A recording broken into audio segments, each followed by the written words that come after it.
Welcome to Occupations, the podcast, where we discuss what it's like to hold specific jobs. Occupations is brought to you by lotsofmaps.com, where you fulfill your vintage map gifting needs. Visit lotsofmaps.com. Hello and welcome to Occupations, the podcast. I'm Andy Jagalinzer. Welcome again.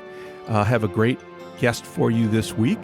Her name is Bekah Gensure, and she is a Vitreoretinal surgeon in the Salt Lake City region of the United States. Welcome. Thanks, Andy. Great to be here. She's going to tell us a little bit about what a vitreoretinal surgeon is and give us a little education, because I have no clue, and I'm looking forward to this as we go. So just in a nutshell, Bekah, tell me a little bit about what a vitreoretinal surgeon is. So I'm a specialist in the back of the eyeball, but I kind of stem from ophthalmology, which is the study of medical diseases involving the eye. And I am a specially trained doctor who uses tools and lasers, microscopic tools mostly, to perform delicate surgery on the back of the eye that helps save people from going blind in some cases. Wow. And then I also treat patients in my clinical practice who have vitreoretinal diseases like macular degeneration and diabetes and anything that can affect the retina, which is that thin wallpaper in the back of the eyeball that helps your brain turn the light into an image that makes sense that it can see. That's great. And I know wallpaper is making a comeback, by the way. So that's excellent. Yep. Painting a wall is not as big as it once was. Yeah, not the same. That's great. Well, we'll get into that a little deeper in a bit, but we want to find out a little bit about the beginnings of Bekah and how she started this journey towards becoming a surgeon. Where'd you grow up, Bekah? So I grew up in Pittsburgh, Pennsylvania, so Western Pennsylvania. And then I was there through high school. Tell me about growing up in elementary school. What were your first thoughts? What did you fall in love with as far as education when you were really young? My parents were both teachers.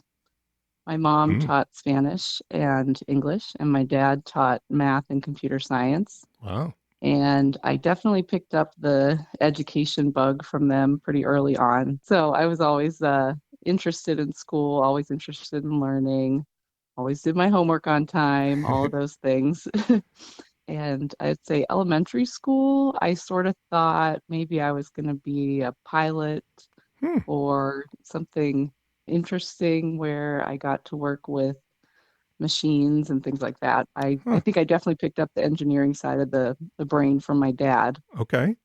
Did the pilot come from an experience? Nothing specific that I had, but my dad was in the Air Force Reserves. And for that reason, he said, no, sorry, you can't do that. You should do something else. Okay, fair enough. So you finish up elementary school with straight A's, I'm sure. I know with having two teachers, you had to have been a straight A student. And off to middle school. How did things change in middle school for you? Actually, it was like kind of the end of elementary school. I had an incident where my cousin who lived with us, she has some mental illness.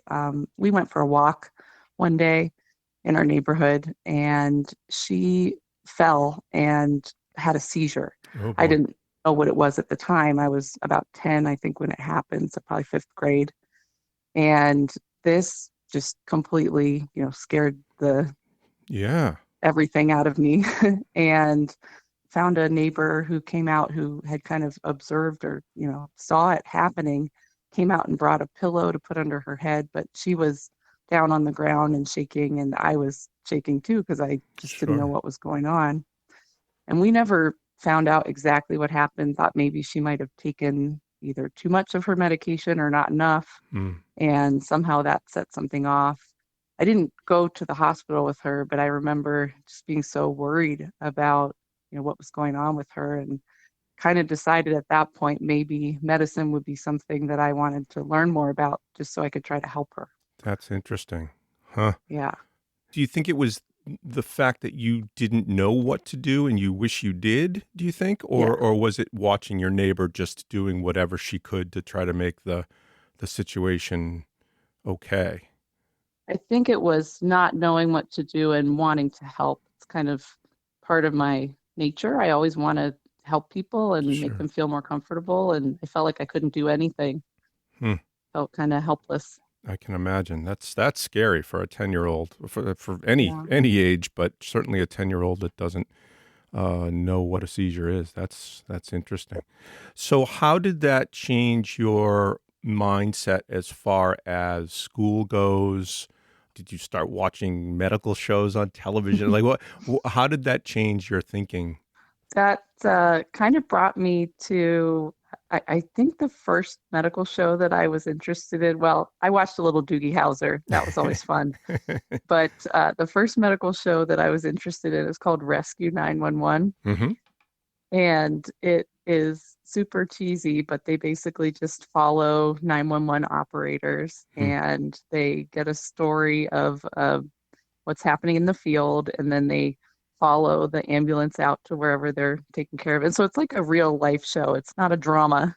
And, just watching that and seeing people getting caught at some very vulnerable times, but getting the help that they needed, that was pretty interesting to me.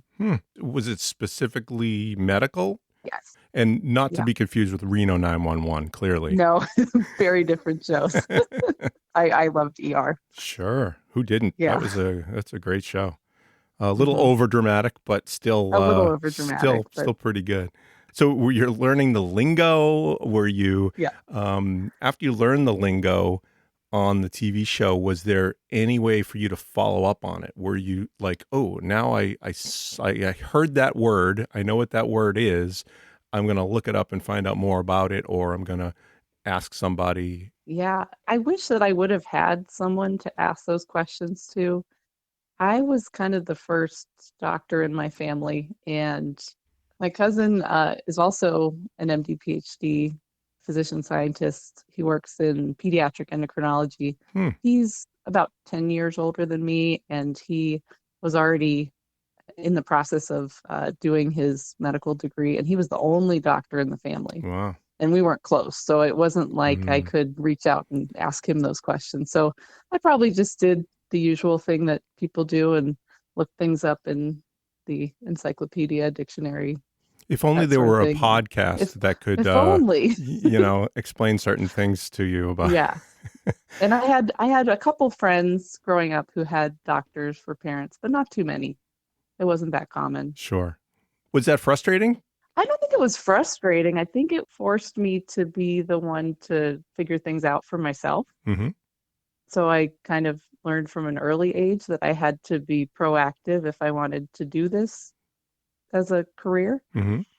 And I think when I was finishing up with high school, I remember there were medical programs where you would start college, but you knew you were going into medical school and you could finish on a shorter timeline.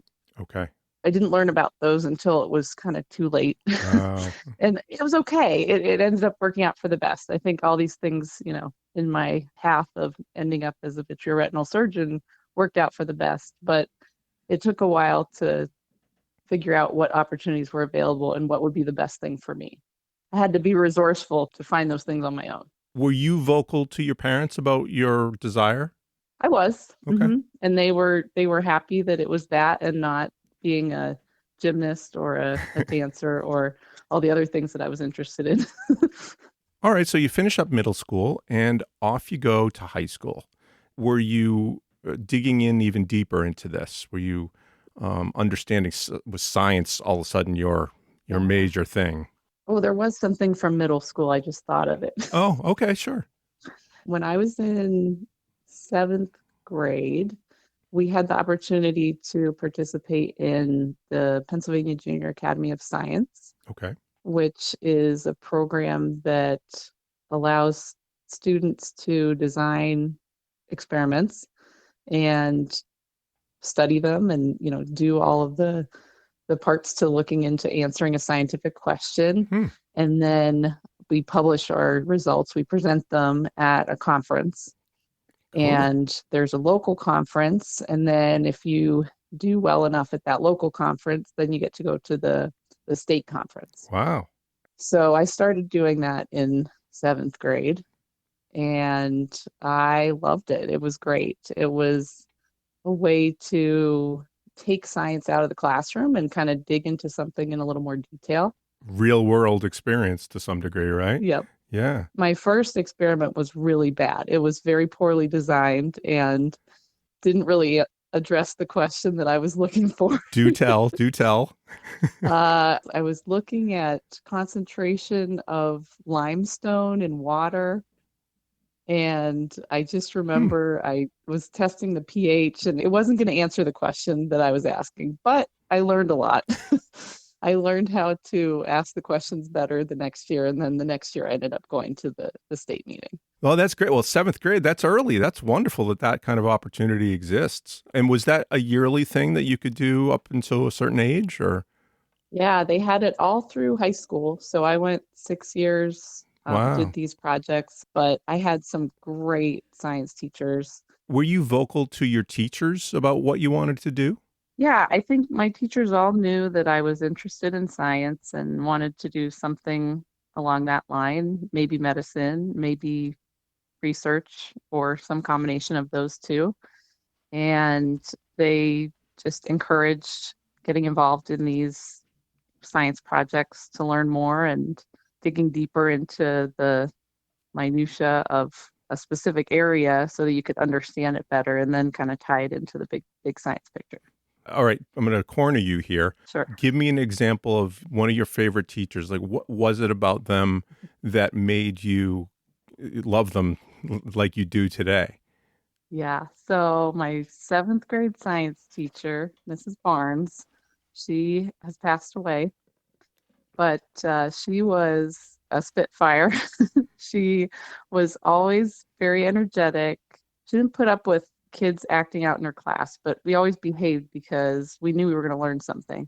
I wouldn't have done well there, probably. Yeah. But she had this really fun way of memorizing things that I was so bad at memorizing. And I don't know how I made it through med school sometimes, Hmm. but she would find a way to make it fun and memorable.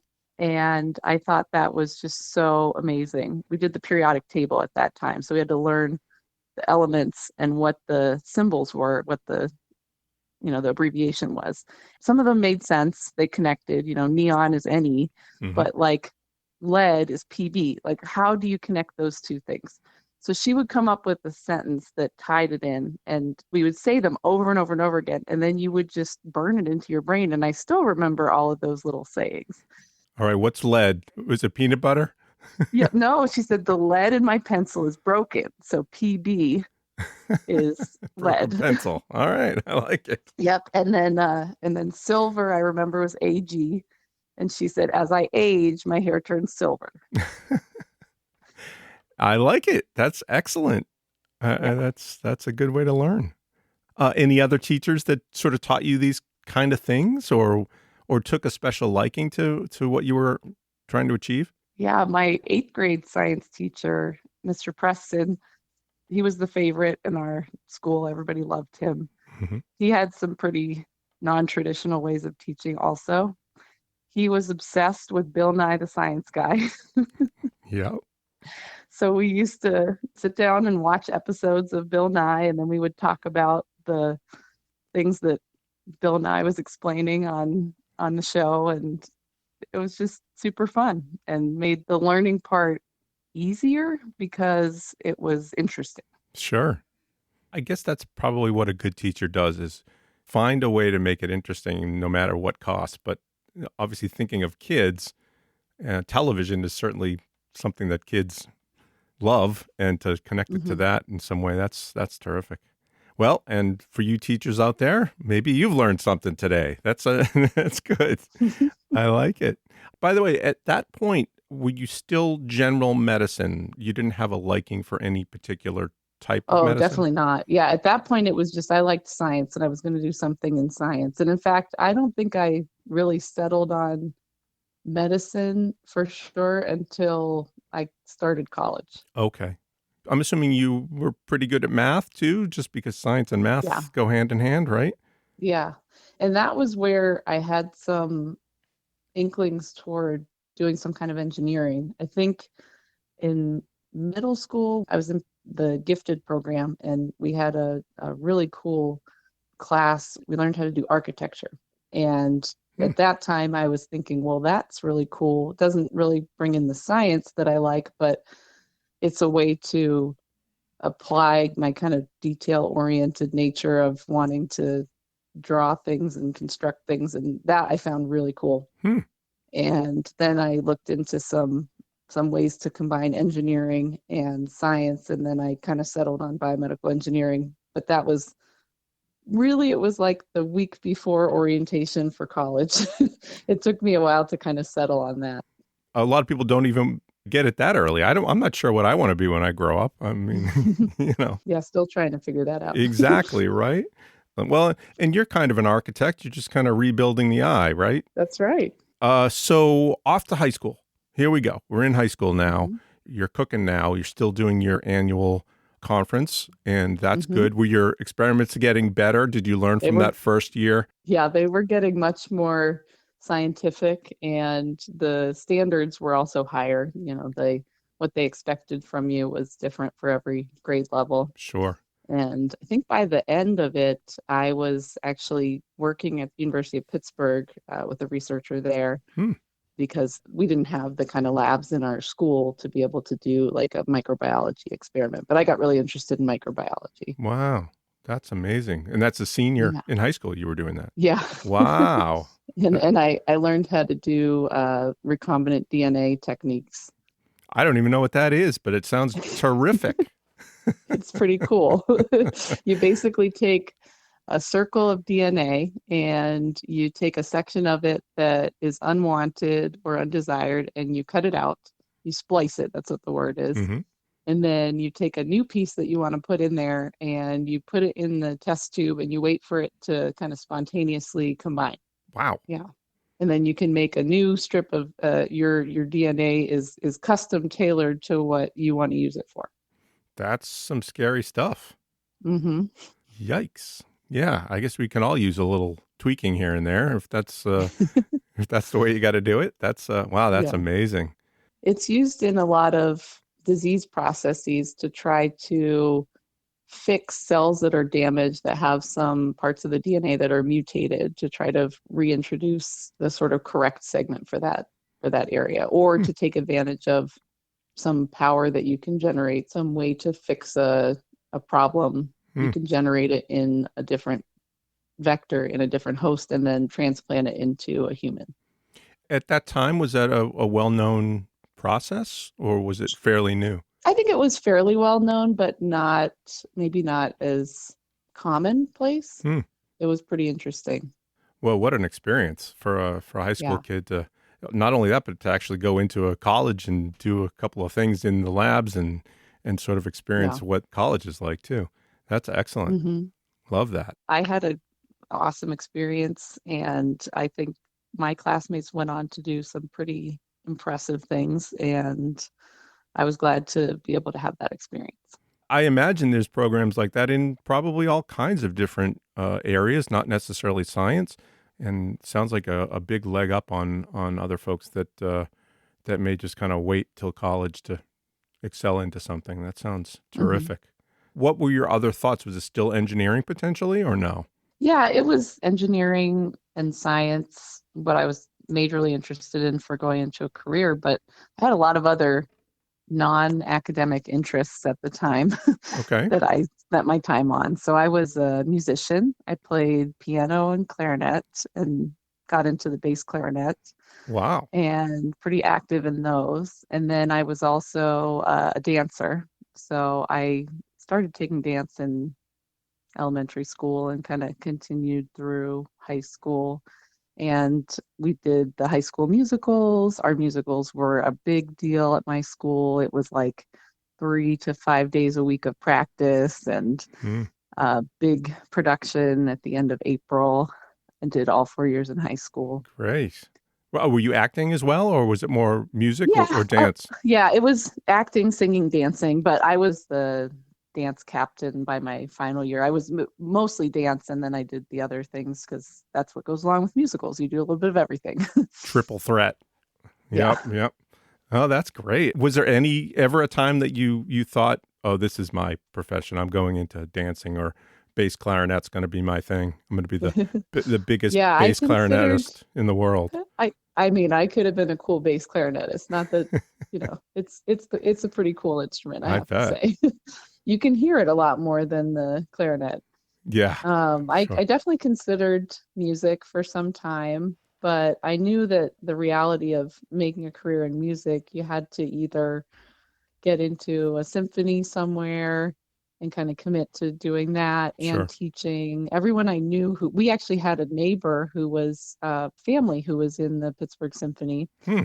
oboist and a harpist, and they were great, but they couldn't support themselves with just the symphony job. They also taught and they also, had other activities. So Sure. I was thinking about that, but my parents kind of steered me more in the direction of science and pursuing those avenues. And then that just ended up being what I wanted to do As teachers long will term. do, yeah, and Yeah. parents will do, yeah. Yeah. They did tell me I wasn't allowed to be a teacher, Oh, which is kind of funny fair enough. because in medicine, you're always teaching. I mean, there's always, Right. trainees and then learners around, but it's just a different kind of teaching. Sure. Please tell me you're still involved with music and dance to this day in some way. Um, yeah, not as much music. I think it was hard to keep that going through school, Hmm. and I haven't done as much with that. Dance off and on over the years. Actually, I kind of found that I enjoy fitness as much as I enjoy dance. And Hmm. so I do a lot with that. We go to a CrossFit gym, and I love getting outside. Being in Utah is amazing because we can just run up to the mountains and ski or hike or do any of those things. So you're not playing the bass clarinet while you're doing surgery? Is that what you're telling me? No, not so much. You'd be a well-known surgeon if that were the case. Just Yeah, no, I consider have it. a I have a good friend who's a vitreoretinal surgeon who plays the cello, and she's pretty amazing. All right. Well, maybe Yeah, in so it's surgery music. I like it. it's not unheard of. So it's getting close to your probably the middle of your senior year, and you're starting to apply to schools. Mhm. What are your thoughts? First of all, you still weren't sure medicine was the route. Were there particular schools that you were looking at for particular things that might be in your future? Yeah, I was looking for somewhere that I could go that would be a different experience from Pennsylvania.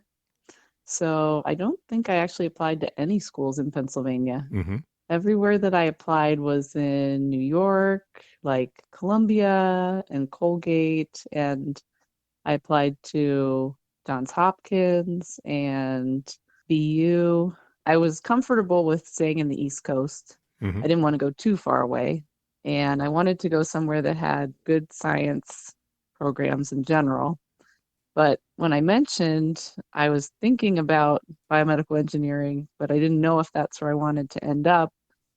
If I had to do it all over again, I would have applied biomedical engineering. Mm. Since I was applying for biology and biochemistry and like molecular biology, that was a totally different school in a lot of places. So, like the engineering school and the College of Arts and Sciences schools were kind of separated. And I Right. think as a female applying for an engineering degree, I would have been kind of like a little bit unique, and that would have given me some advantage in some of the places I applied for. Hmm. So I made my decision for BU because I really liked Boston. I had visited some family there. That cousin that I mentioned who's a doctor, he lived there. Okay.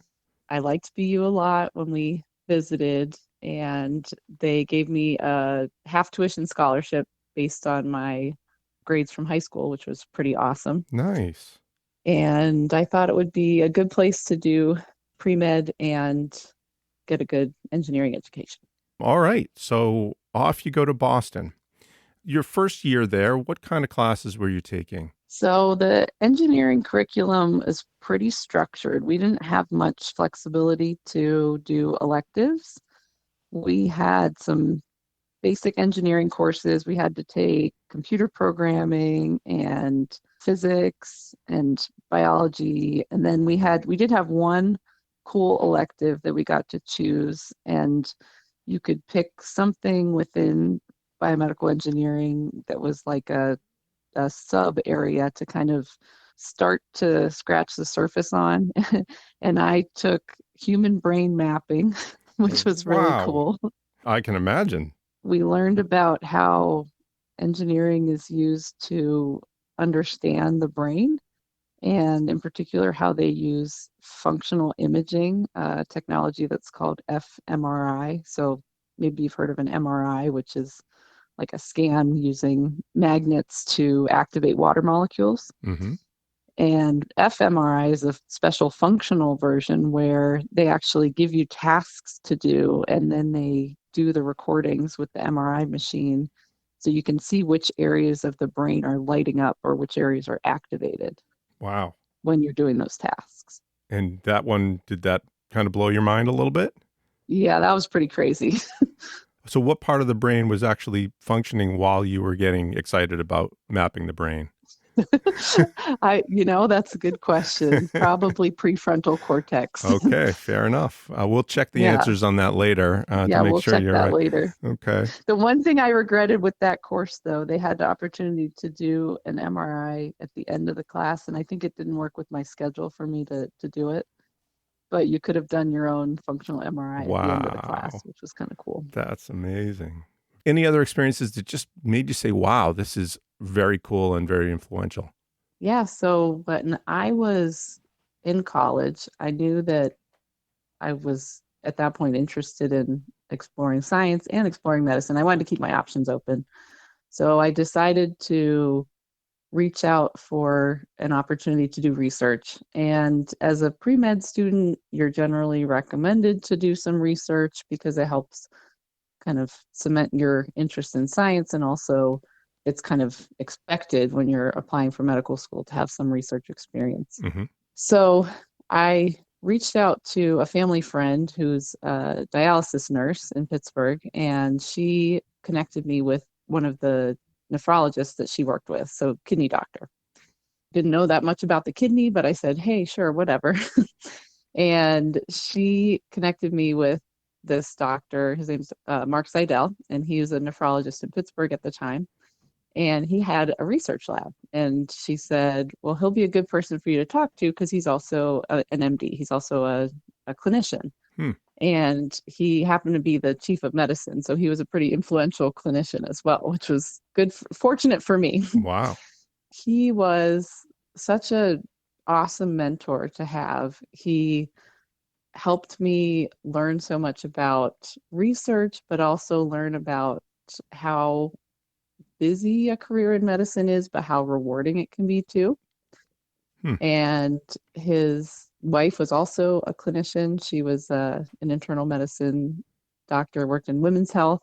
And so they were just a role model family and taught me so much about how rewarding a career in medicine could be. And I pretty much cemented it at that point. That's what I wanted to do. Maybe find some way to combine science with it and do some research as well. And he was actually the mentor who directed me down the possibility of doing an MD and a PhD together.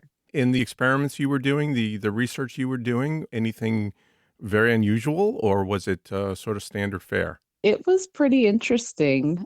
We were working with artificial membranes.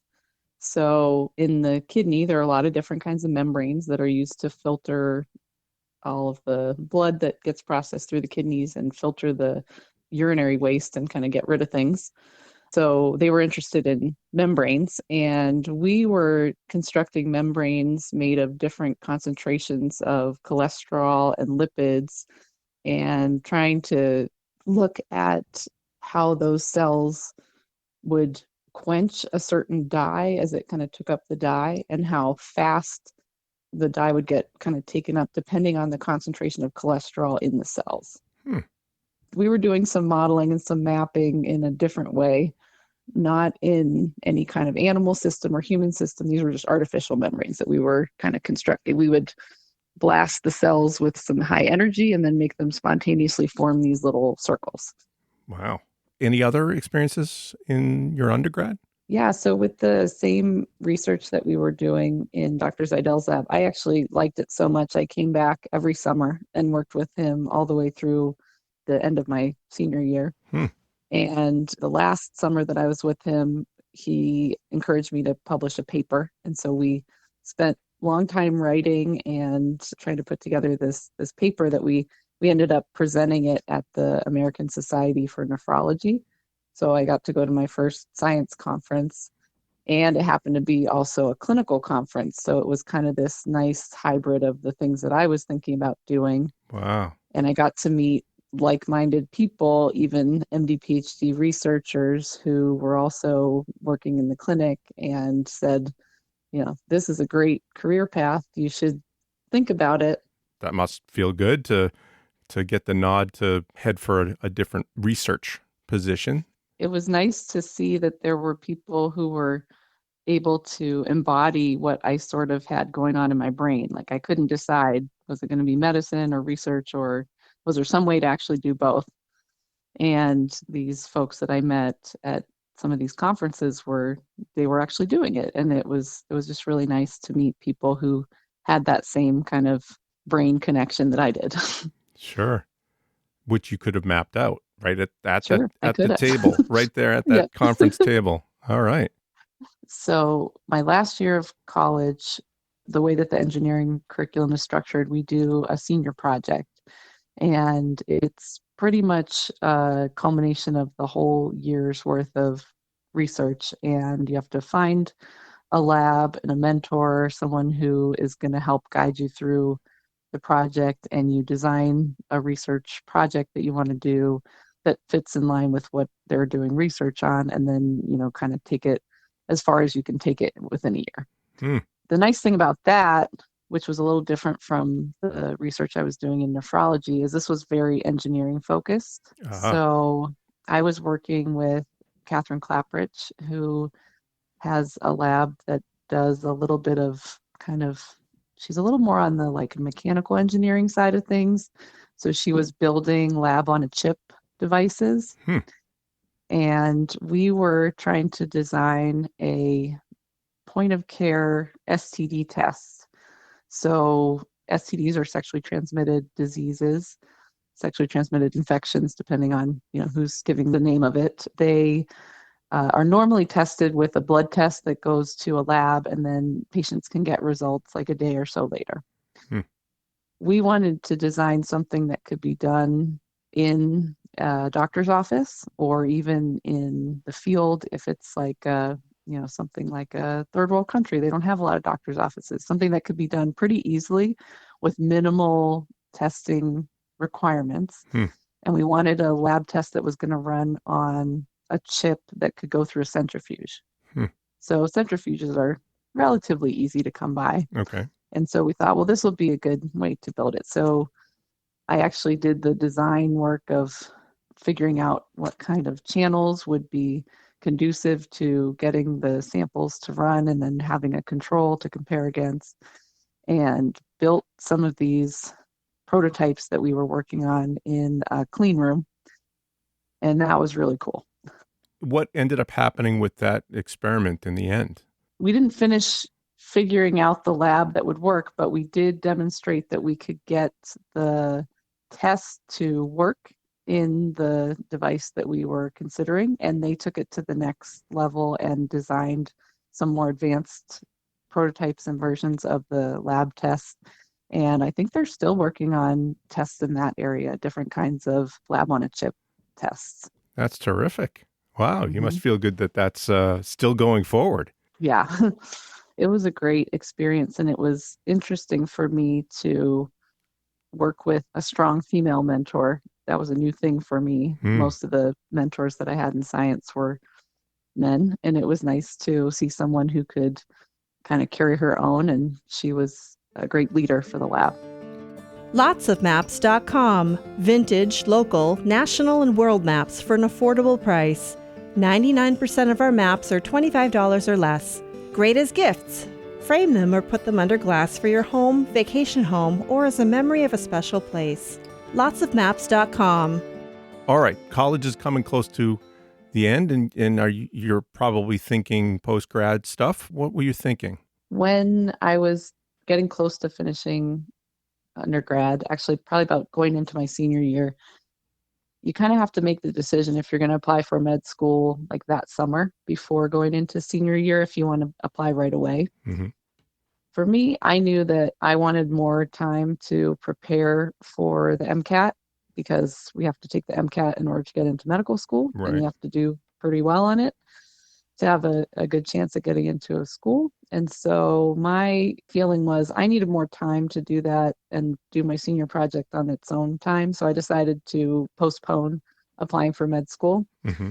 And towards the end of my senior year, I was hoping to have an opportunity to go do some research with Dr. Zeidel, who had a colleague who was working in Italy, but it didn't work out. And I found out kind of like May or so, and I needed to hurry up and figure out what I was going to do. Was I going to try to get a job with my engineering degree or do something else? And another opportunity presented itself to me. And Dr. Zeidel had a colleague who worked in geriatrics in Boston at the Hebrew Rehabilitation Center.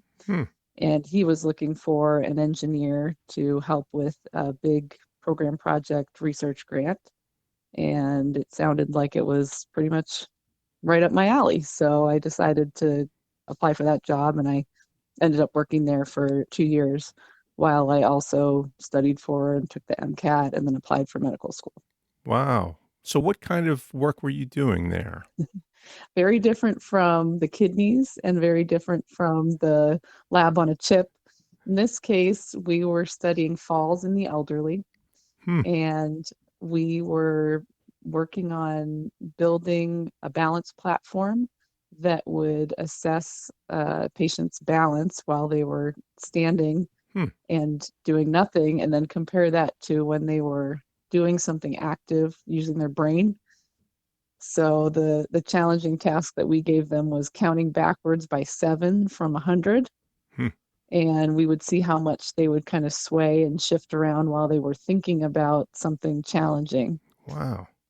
That was kind of interesting because people sway a lot when they're thinking. Who knew? Yeah. Did this lead to a better understanding of why the brain has your body movements do what it does?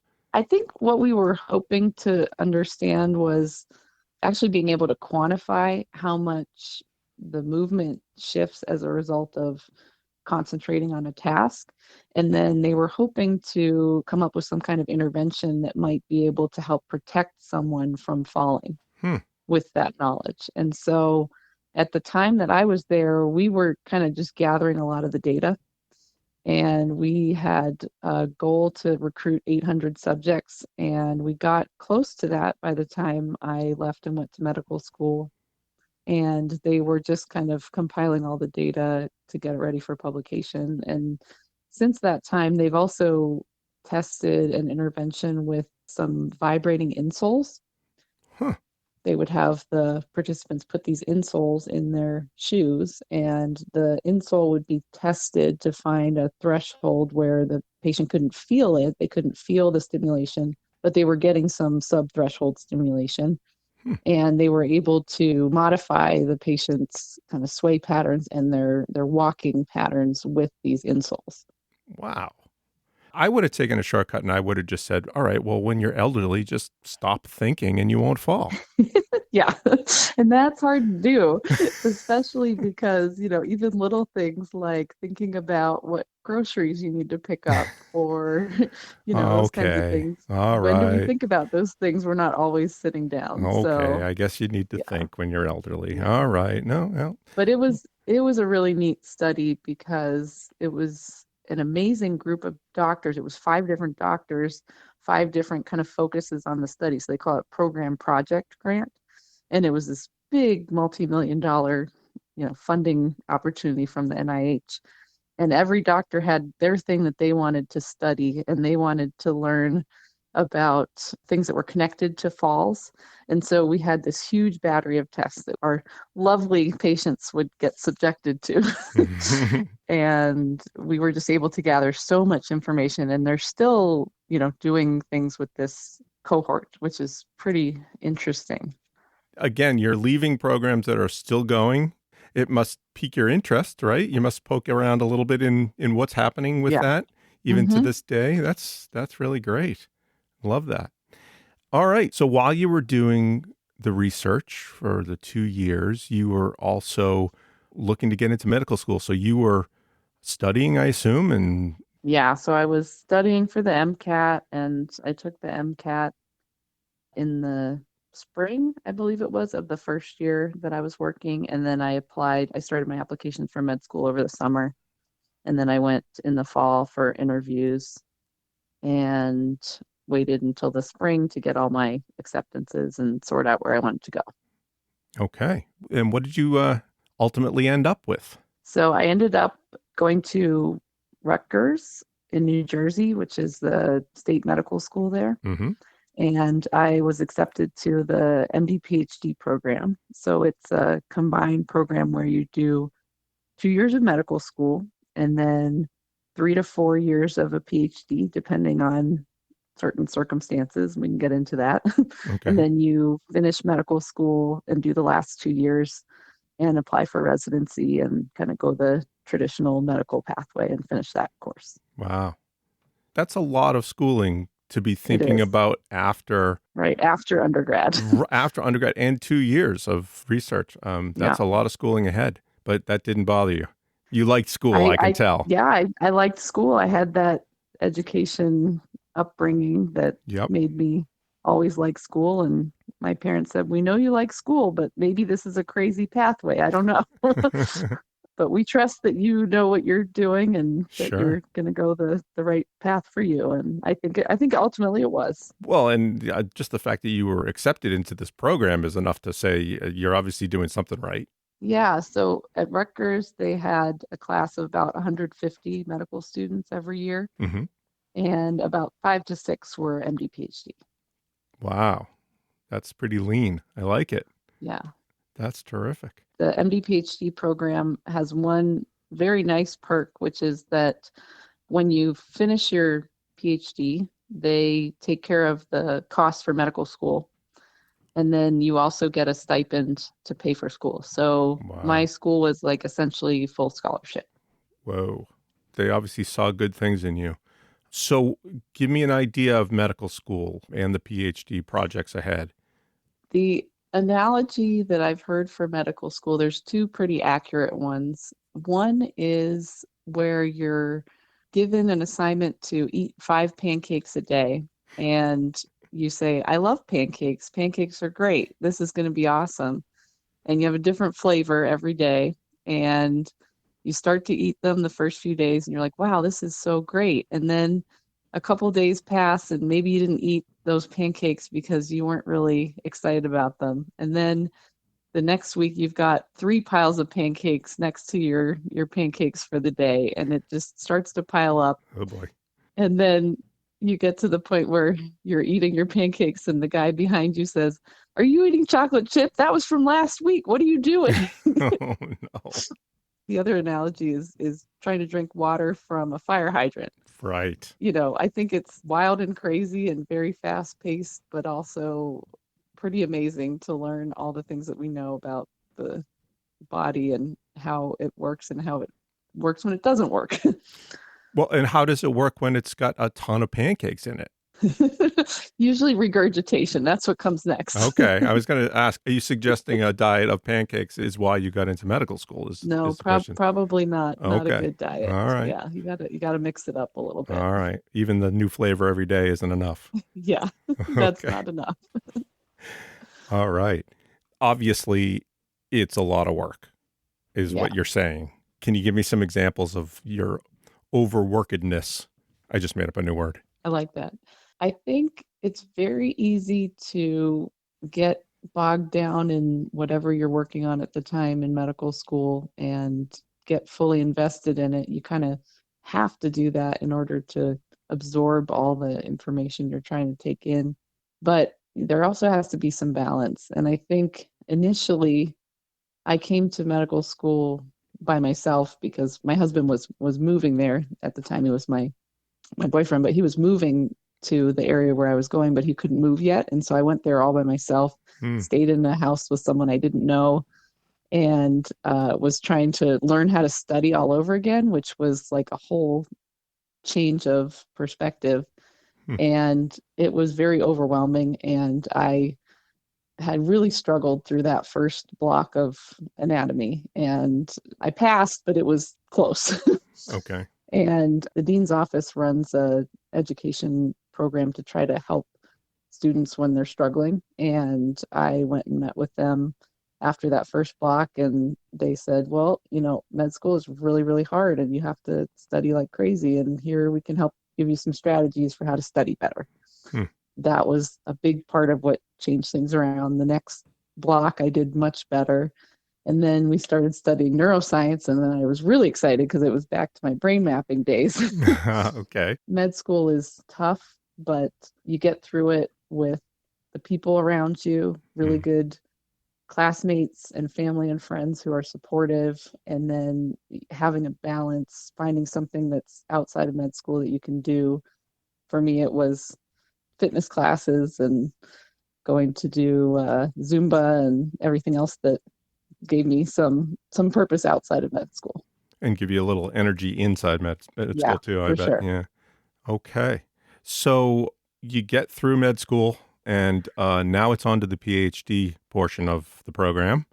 Yeah. What did you end up doing for your PhD?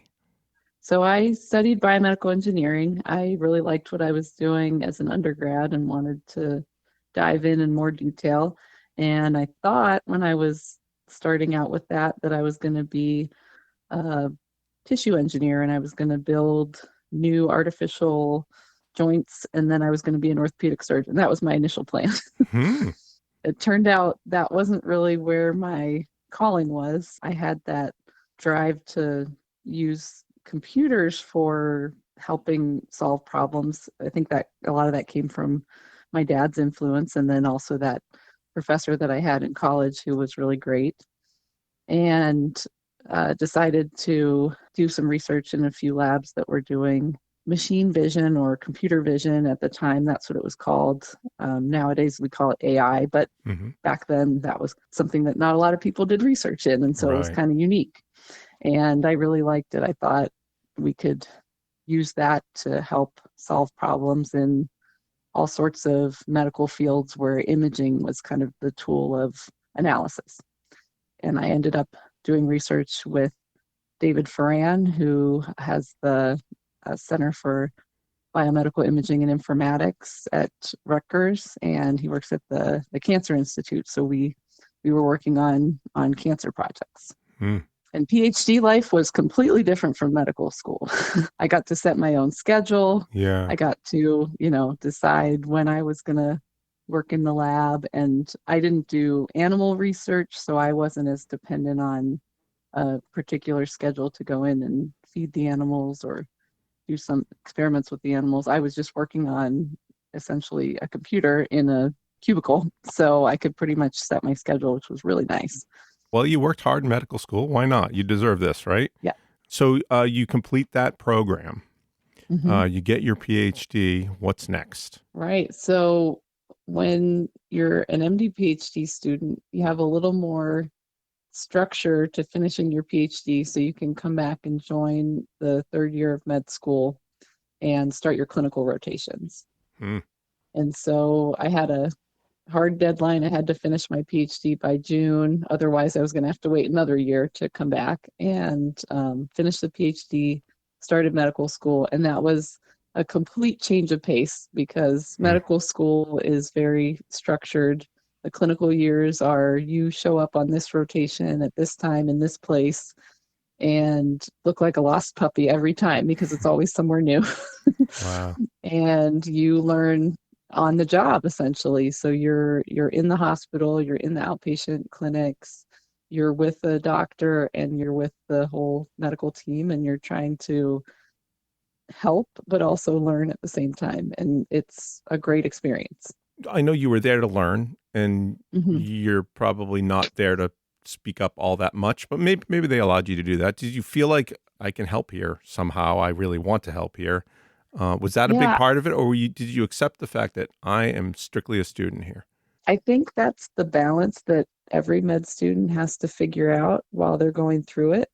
And there's not really much that anyone can say that would prepare you for that or Mm, make you figure out what's going to be your role there. I mean, there's a general sense of here's your role, but I always felt like if there's something I can do that's going to help me learn and help make this patient's care better or help offload some responsibility from the resident or the doctor that I was working with, I always tried to do that. And I mm. think that really helped me to excel clinically in those rotations because I always got comments on my feedback forms at the end of the rotation. Oh, student was very interested, eager to help. And I think that helped both of us. That's a strange balance. I mean, obviously, you could be very pushy and say, "Well, I know the answer to this. I can fix that." Well, Yeah. yeah, there's definitely the concept of a gunner in medical school is like someone who is pushy to the point of I just want them to see that I know this as opposed to I actually want to share this information or help. Got it. And every med school has them. Of course. I definitely did not want to be one of those people. And in some cases, having come back from the PhD program, I was looked at differently. I mean, I was a lot older than my classmates for sure.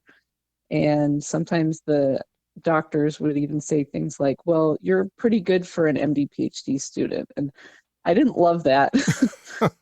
But, I also kind of understood where they were coming from because we were kind of like a different category. And sometimes someone would say something, would get us started talking about our research, and then we just go off on a tangent. And the other med students are like, what is this person doing and talking about?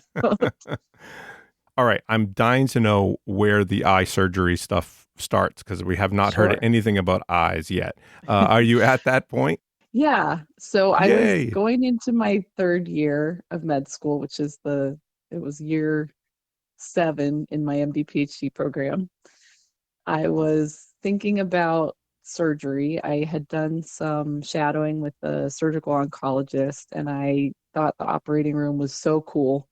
It was just like this organized chaos, and this orchestra kind of brought in even my music days. It was just like Hmm. everybody had their job and they were making everything go smoothly. And I just loved it. I thought it was so cool.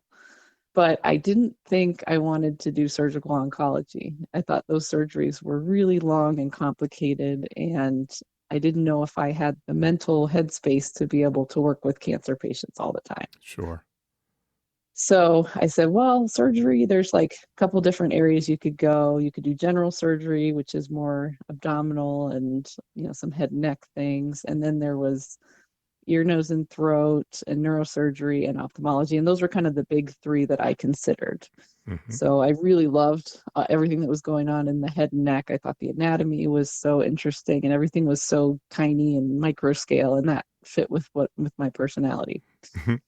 I did a neurosurgery elective during my surgery clerkship and really liked that. I worked with a neurosurgeon at Rutgers who was just so down to earth and also super smart at the same time. And I thought, well, if neurosurgeons are like this, I can fit in there. I was Hmm. very intimidated by the idea of neurosurgery, but I loved the nervous system. And so I thought, well, that would be a good fit and a good combination for what I was interested in. And I started going down that pathway. And I even had applied for some away rotations in neurosurgery and had planned to do my application that fall. So this was like the end of my third year. And I also wanted to do some kind of a study abroad opportunity because I didn't have time to do that as a pre-med undergrad. And so I found an opportunity to go do a medical mission in Peru Hmm. with a group of ophthalmologists. Hmm. And I was excited to go somewhere Spanish speaking. I really didn't pay any attention to what the subject area was. The fact that it was ophthalmology was kind of a dumb luck situation. Okay. So I went on this mission, and it was great because I spoke Spanish. I forgot to mention that I took it for 12 years, Whoa. starting in first grade. And my mom was a Spanish teacher, so she made sure that I knew what I was doing. Excellent. And when I went on this mission, I was able to be very helpful because some of the doctors didn't speak Spanish, and so I could help translate and I could help do the patient interviews, which they didn't have enough people to do that. So I felt very helpful. And then we got to watch these cataract surgeries, and it was wild. These patients would come in with like hand motion vision. All they could see was a hand moving in front of their face, and their cataract was so dense. Uh, And the surgeon would go in 10 minutes later, pop out the cataract, and then patient would come back later that day and take off their patch and they could see. huh. And I was like, well, this is really amazing And fast, and fast. Yeah. And like, something that was very tangible, that you could fix something and the patient noticed like an instant result. Wow. And that kind of shifted my focus from neurosurgery to ophthalmology.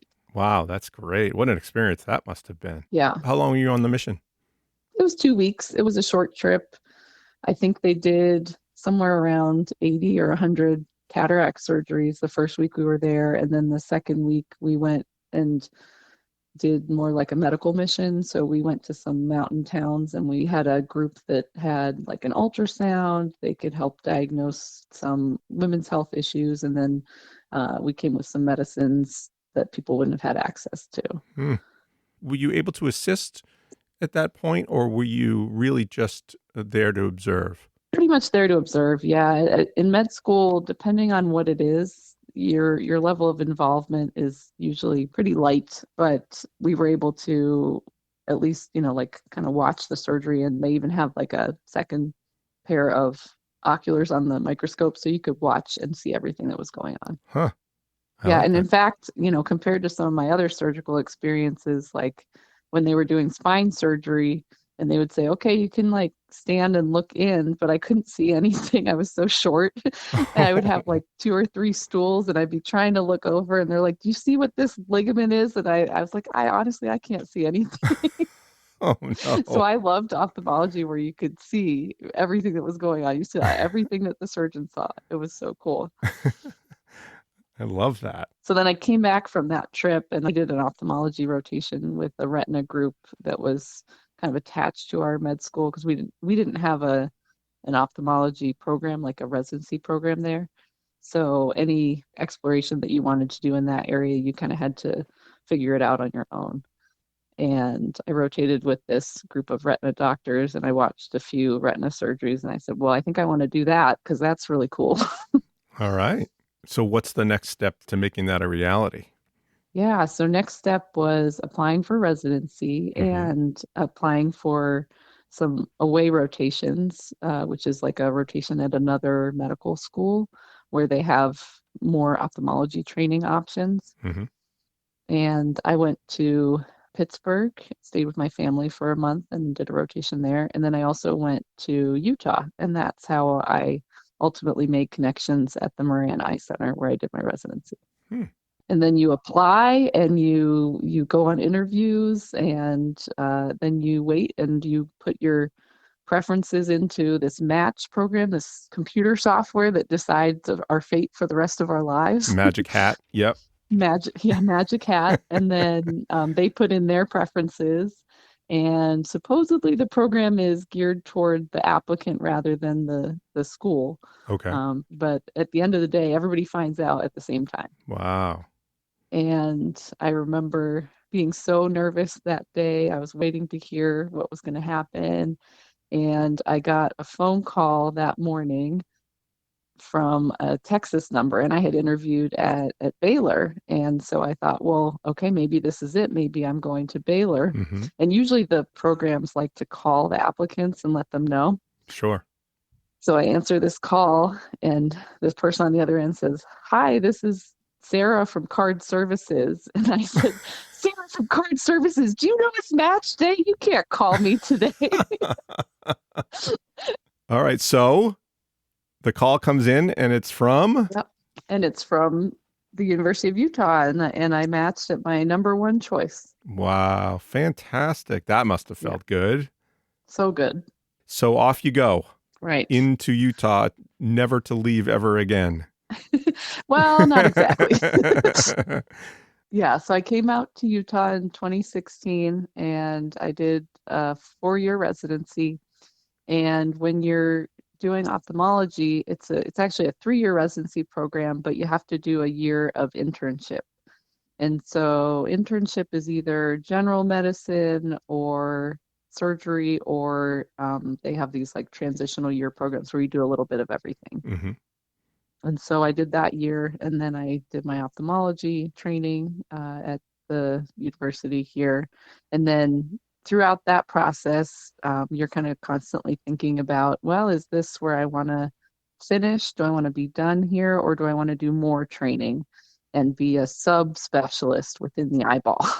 Wow. And my ultimate choice was retina surgery, the Yeah. kind of thing that, had gotten me interested back in New Jersey. I decided that was a good way to continue my interest in the central nervous system without being a neurosurgeon. So it was kind of the next closest thing. Right.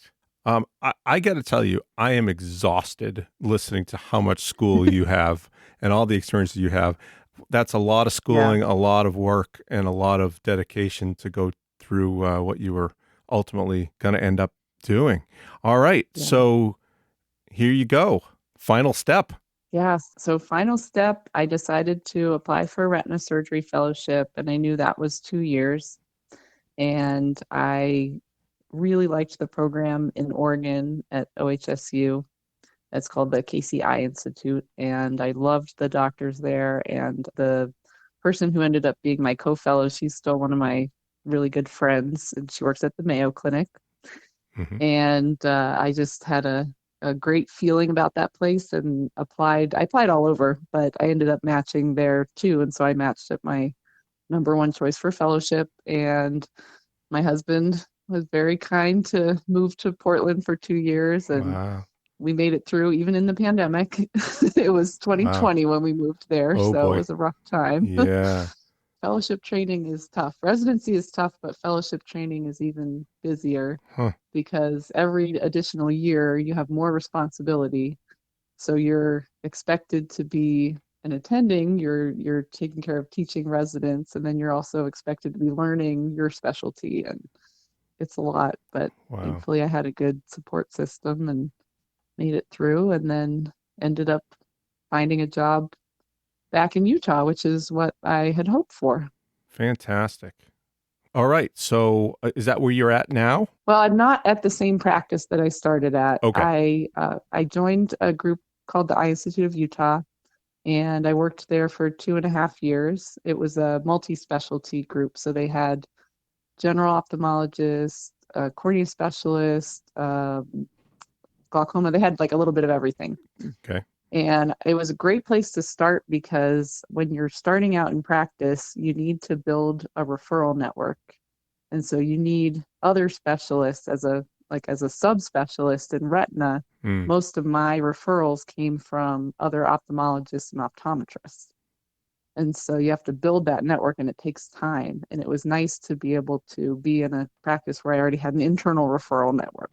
That's fantastic. Finally, you can work and some money can start to flow in a little bit. Right. You must have I know you got a lot of help along the way, but you must had some sort of educational bills there to pay. So at some point that must have been great.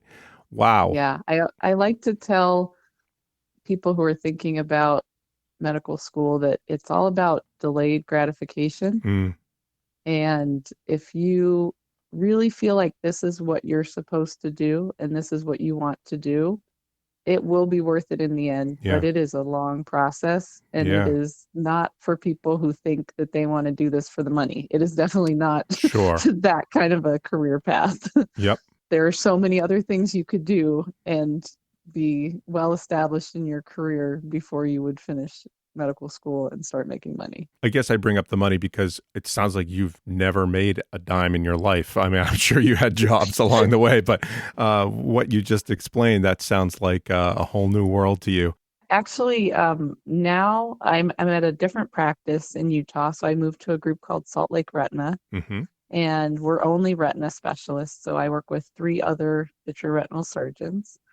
And then I work part-time at the Veterans Affairs Hospital, and there I get to teach. I get to work with residents and fellows Great. and show them kind of some really interesting things about retina practice. And we talk about, kind of career planning and all sorts of things. So I really enjoy that. That's wonderful. All right. It's time to start talking about your job itself. Let's talk about what it is that you do here. Tell me about the retina and maybe break it down a little bit to me, and let's hear about that. So the retina is the wallpaper that lines the inside of the eyeball. Mm-hmm. It is a thin layer of nervous tissue. It's actually got 10 layers within its own structure, but it's a layer of nerve cells and other connected cells that help transform light into an image for the brain. Mm-hmm. And it is essentially an extension of the central nervous system, and it is connected to the brain through the optic nerve, which is the largest nerve in the body. Sends millions of fibers back to the brain so that you can see what's going on in your everyday life. And things go wrong.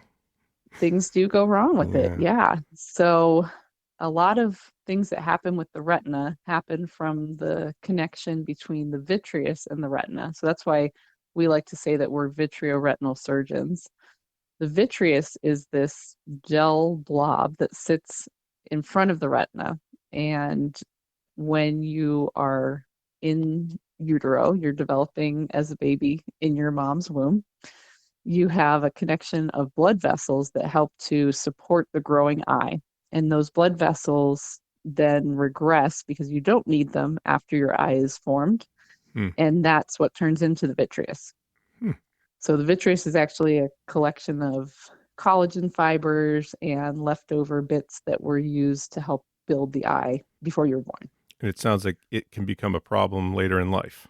Yeah, so the vitreous gel ages as we age, and it tends to have these little sticky connections, these adhesions to the retina. And those adhesions can resolve themselves, but in a lot of cases, if they're too sticky, they can cause things like retinal tears and retinal detachments. And so that's a lot of what we see as a retina surgeon. Got it. I assume there's variations of different types of conditions. There's lots of different conditions that can affect the vitreous, the retina, or the vitreoretinal interface. The most common thing that we see in my practice is a condition called macular degeneration. Mm-hmm. That is something that affects the macula, which is the center part of the retina. So that's the part that helps contribute to sharp, clear vision in about 80% of what you see. And the macula has some cells that line it that can break down over time, and that is the process known as macular degeneration. When macular degeneration happens, it can have 2 different flavors. There's a dry and a wet kind, and the dry kind tends to be slowly progressive. It kind of gets worse a little bit over time. And the wet kind is a more aggressive form where you have new blood vessels forming under the retina. And those blood vessels could cause big problems if we left them untreated. But we have some really great treatments available in the form of medicines that we inject into the eye. And that's the majority of the types of procedures that I'm doing in clinic on a regular basis. Injections into the eye. Yikes. That's great. I'm sure this is all well and good for you, but I don't think of needles and my eye as being a good match. But it's a conversation I have to have often, and I have to talk people down. And I probably would would react the same way. Yeah. But, I explain that the reason why we have to do the injection is because the eye is like a double-walled thermos. And so there's no way to get medicine in there without sticking it in there. Mm, And so you give someone a pill or they take an injection in their veins, it won't make it to the eye because the eye blocks it from the inside. okay. And then if you put a drop on the eye, it doesn't penetrate well into the retina from the outside. So you have to kind of stick the medicine in the vitreous cavity. So running with scissors is not good, but running with needles? Very careful running with needles once we sterilize the eye and give patients good instructions on how to take care of it afterwards. That's okay. Fair enough. Fair enough. All right. And folks don't run with needles. Just, Yeah, not usually. no, that's not They do good. sometimes run with scissors, though. I've seen Yeah. some crazy things. I'm sure that's true. Wow, that's very interesting. I know it probably varies, but is there a particular age that you're seeing folks, or are they from all walks of life? Yeah, that's a good question. I would say my average patient is definitely on the older side of life, Mhm. especially because macular degeneration is an age-related phenomenon. So generally, my patients are in their 60s and 70s on average, Mhm. although we definitely see younger patients, especially our diabetic patients tend to be younger. Mm. And diabetes can cause problems with the retina too, and that's probably the second most common thing that we see. Hmm. Do you ever see very young people that maybe have been born with a certain thing that's a medical term, by the way, a Yeah. certain thing? Something inherited or something congenital. Yeah, Sure. we see those a lot. Thank you So for sometimes, speaking for me. I appreciate that. yeah, no worries. Sometimes we'll see patients who have some abnormal blood vessels, and that can happen as a result of being born premature. We call it Mm. retinopathy of prematurity. Okay. But it can also happen as part of another condition that can sometimes run in families where they just have abnormal blood vessels, but they were born at a normal time. They were not born premature. And then there's lots of other conditions that can run in families, things like retinitis pigmentosa, which is a degenerative process that affects the retina and it particularly affects the rods more than the cones. So Mm. people have a really hard time with night vision. Mm. And then sometimes we see other inherited retinal diseases as well. I'm not an inherited retinal disease specialist, but I do find them really fascinating. And sometimes we send patients for genetic testing when we're thinking that it might be something inherited, but we're not sure and we want to just learn more about it. Interesting. I would assume, talking about learning, there's new procedures, there's new research. Mhm. How do you keep up with all of the new technologies and things like that? Yeah, so every doctor is required to do a certain amount of, we call it CME or continuing medical education. And the cool thing about being an independent provider is that you can decide what form that's going to take. There's a lot of options for that. So there are ways to do education online. You can do, modules and take quizzes and those kinds of things to get some CME requirements. Then you can also go to conferences. That's another big way that we get our continuing medical education requirements, but also that's where I like to go and learn and talk to my colleagues and find out about new techniques and new surgeries and what's everybody else doing. Right. And then sometimes at the conferences or even separate from the conferences, there will be opportunities for what we call wet labs, Hmm. which are simulated training environments where you can learn a new surgical skill or you can learn a new type of injection or something like that. Great. And then a big thing that I really like, with the internet and how much things have progressed in the last 10 years, is that there are videos everywhere. Right. And there's even a special website called iTube, EYETUBE, Of course there that is. is Yes. like YouTube, but just for ophthalmology, just for Wow. eye surgeries. So I can go and learn and do my own surgery on You myself, is can. what you're saying. You can just, yeah, you just bypass the doctor entirely. Yes. Who needs insurance? Just kidding. I don't recommend that. Better to see it than to read about it. Right. Tell me a little bit about your day to day. I know every day is probably different. So for my typical week, Mondays I go to the VA, and there we're just doing medical retina, so we don't have any surgeries right now. Hmm. Maybe at some point down the road we'll set that up, but that's not an option currently.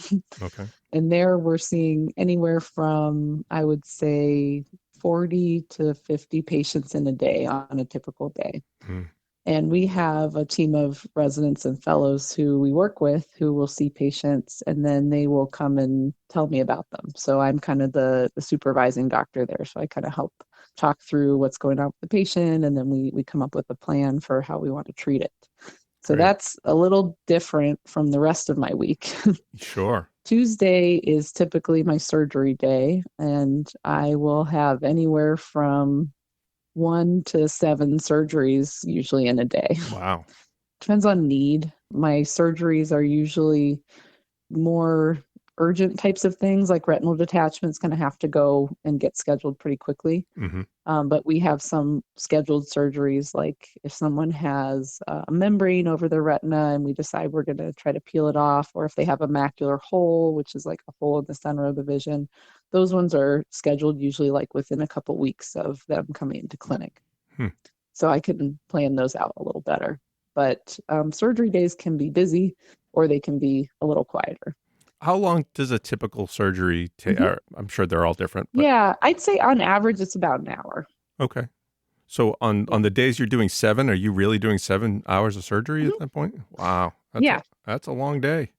it is a long day, but it's nice to kind of have it all consolidated in one day because it just makes my brain a little easier to focus on surgery, just Sure. surgery, and then the next day I can focus on clinic.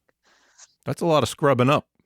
Yeah, that's pretty typical for most retina surgeons is to have one day a week where they do surgery and then the rest of the days are Sure. clinic or academics or some combination of the two. Okay. And then the rest of my week, I'll see my own patients in my private practice, and that could be anywhere from 30 to 50 patients a day, depending on how Wow. busy it is. Some of my partners, they've been in practice for a lot longer than I have, and they're more established. They'll see as much as like 60 patients in a day. Whoa. And some of them are just return visits, like quick Sure. visits for injections. They don't take quite as long. But when you're in my boat, I'm trying to build my practice. So I'm seeing a lot of new patients, and that takes more time. Sure. So you're seeing patients that have already seen their general, they need to see a specialist, and you're Right. referred to them at that point, Yeah, correct? that's most of what I see. We also do take some self referrals. Okay. So if a patient has flashes and floaters and can't get into their optometrist or ophthalmologist, they can get scheduled in to see us.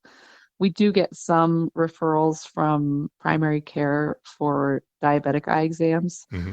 Patients with diabetes are generally recommended to have a dilated eye exam once a year Okay. at a minimum, and sometimes those patients will come directly to us, which is it's kind of nice because we actually get to meet other doctors in the field, not just people who work in eyes. The surgeries are really interesting, but I think what I like most about what I do is that I get to do a little bit of continuity of care and surgery, whereas some surgeons don't really have that same continuity of care. And that's one thing that's unique about ophthalmology Hmm. is that we take care of patients for a long time, like not just they come in for surgery and then we never see them again. Right. That was one thing that I felt like ophthalmology in comparison to some of the other surgical fields that I considered, that was one advantage of it. Excellent. They're not just a patient rolled in on a cart. You Right. actually look them in the face, and Yeah. hopefully they can look you in the face eventually. Yeah, and that became very apparent when I moved from my first practice to my second practice because all of a sudden I had patients who felt I was their doctor and they wanted to go with me wherever I was going. Right. Right. And I had a lot of patients that came over to my new practice and kind of surprised me and my group how many patients came over. Wow. Well, that says a lot. Yeah. All right. I got a technical question for you. Hmm. What's that squiggly line in my eye, and why can I never look at it? That's a great question. So that squiggly line is called a floater. The technical term is a vitreous opacity. and you can't actually pin it down because it's constantly moving in your eye. Boy, is it ever. So, Yeah. yeah. So the gel that sits in front of the retina, it can fold over on itself and make a little thickening area, like a thickening band of fibrous tissue, and that's what you're seeing. That object is suspended in a big blob of gel, and so every time you try to look at it, it slides. Got it. Yeah, but that's why we call them floaters, because they float in your vision. Makes sense. So it's not a cat hair off of one of my cats, is what you're No, saying. Okay. All right. no, you can Good to try know. to get it off your eye, but you won't be able to because it's actually in there. Oh, okay. And sometimes if they get really bad, we do surgery to clean them out, but surgery has risks, and so I usually try to talk people out of that surgery unless they really need it. Yep. Okay. Mentally, that could really play a role, Right. chasing that squiggly line and not getting it. It's, Yeah. got to scratch that itch, right? Mm-hmm. Hmm. Well, tying things back to the brain mapping, our brains are very adaptable. The term that they use is plastic or plasticity. And it means that your neurons are pretty much directed for one purpose, but they can be rewired if you concentrate hard enough. That's why people can have strokes and they can relearn or they can retrain Hmm. activities that they can't use that part of the brain for it using other circuitry. And with the floaters, you can train your brain to learn that they're not important. When you see them, you can say, "Thank you, I see them, brain." And then you look at something else, you look away, you kind of defocus your eyes. And eventually your brain learns that they're not as important. So it sounds like lots of psychotherapy there. We call it neuroadaptation, but you can definitely work on it actively. It's not just a passive process. You have to like try. You can't blame it on your mother or your father. Yeah, No, no, not doesn't so work much. that way. Okay. The only way that works is if your family is nearsighted, if your family's pretty myopic, and that does tend to run in families, and those folks tend to get more floaters. Got it. Okay. So don't be myopic is what you're saying. Yes, try not to. That would solve a lot of problems that I see. Got But it. then I'd probably be out of a job, so I don't know. Okay. Fair enough. So as a doctor, you must have some very interesting stories, maybe even some oddball ones. What kind of stories do you have? You must have something good. Yeah, when I was in fellowship, I was on call on Christmas Eve. Got a call from a doctor who was seeing a patient who had a champagne cork explode their eyeball, essentially. Ugh. Yeah, he was trying to be helpful. His friend was trying to open the bottle. He couldn't get it open, so he said, "Let me help you." And then he pointed it right at his eye, and Ah. it hit the side of his eye and kind of split it open. Oh, point blank. Yeah. So we don't have a ton of emergencies in ophthalmology, but an open globe or an open eyeball is a pretty got to take them to surgery as soon as possible Ah, kind of emergency. yikes. Yeah. But thankfully, we were able to take the patient to surgery on Christmas morning. Oh, man. And the anesthesiologist was very nice. She delayed opening presents with her kids to Oh, come in. And we sutured up the eye, and the patient's lens had been damaged in the process of the trauma from the champagne cork. And we ended up having to clean out some blood, do another surgery, clean out the lens. And then we were able to give him an artificial lens. Probably the whole process took about 8 months or so to kind of do wow. all of these surgeries. But at the end of the day, he was seeing 20/20, which is not always how these cases go when the eye is, open and damaged like that. So we Wow. were very happy he had that outcome. So I assume he's moved on to like beer instead. No, nothing with Yeah, a cork we at this made a point. big point to tell him about, eye protection, and whenever you open the champagne or anything that's pressurized like that, always wrap a towel around it. So, Yikes. Okay. yeah. Wow. So when something like that comes through the door, maybe you've never seen that before. How do you approach that? Do you all kind of know what needs to be done and okay, here's how we do it? Or do you have to sit down and discuss and try to figure out a plan? Usually we've had some training or some preparation for how to handle these kinds of things, but Every case can be a little bit unique.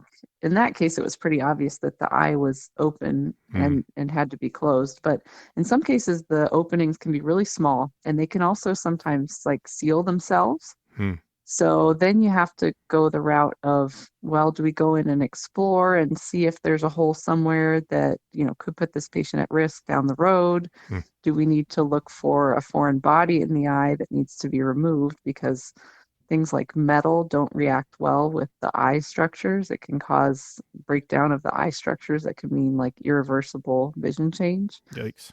And then sometimes we have to do other things to repair other structures in the eye. So there's general guidelines.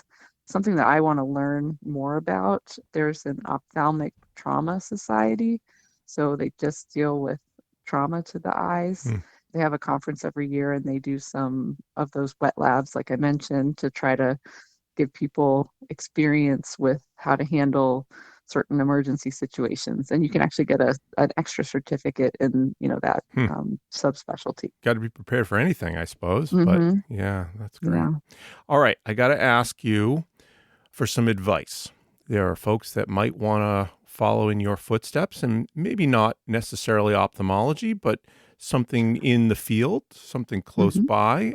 What kind of advice are you going to give folks who are just starting out, maybe headed towards college or are finishing up their undergrad? The thing that's most helpful when you're trying to figure out, is this something that I might be interested in, is the more people you can talk to and ask questions of, the better, because everyone has a different path. Counselors at school are helpful, especially like most colleges will have like a pre-med counselor that can tell you what's specifically required if you want to go to medical school. But there are other avenues, and there are other types of careers that can be similar and rewarding, and maybe you're not in the mood for 15 years of post-undergrad training like I did.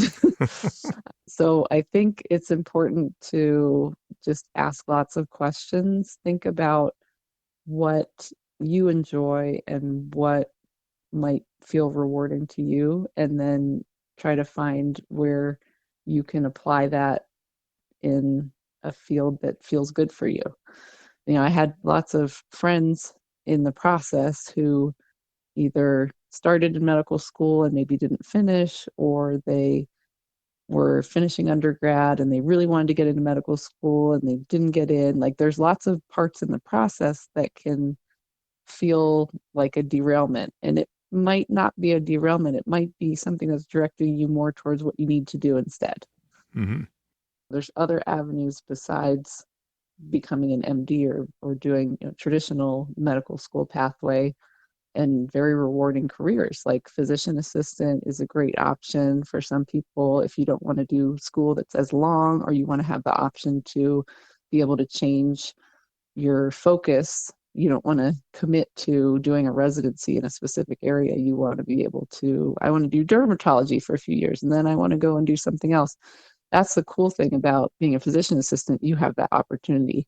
Whereas when you're in a doctor in the specific medical specialty and board certified in that specialty, you're kind of stuck. Right. And the other thing is, Yeah, counselors and people are available throughout the process, but you got to take their advice with a grain of salt. Because if I had listened to my undergrad counselors who said your MCAT score wasn't great, you might not get into med school, I would have probably given up early in the process. They're good for helping kind of guide you and letting you, realistically learn what the opportunities are. But you also have to decide how much you want to invest in it and how much you're committed to doing that. Bekah Gensure, MD, PhD, Vitreoretinal Surgeon in Utah, Salt Lake City. Thank you so much for coming on Occupations and telling us all about ophthalmology and retinas and the squiggly line and everything like that. We really appreciate it. And thank you again. Thanks, Andy. It was a pleasure. Okay, join us again for another episode of Occupations, the podcast, coming soon. Occupations has been brought to you by lotsofmaps.com. Please follow Occupations the podcast on Facebook, Twitter, and Instagram to find information about our next episode or to see what past episodes are available.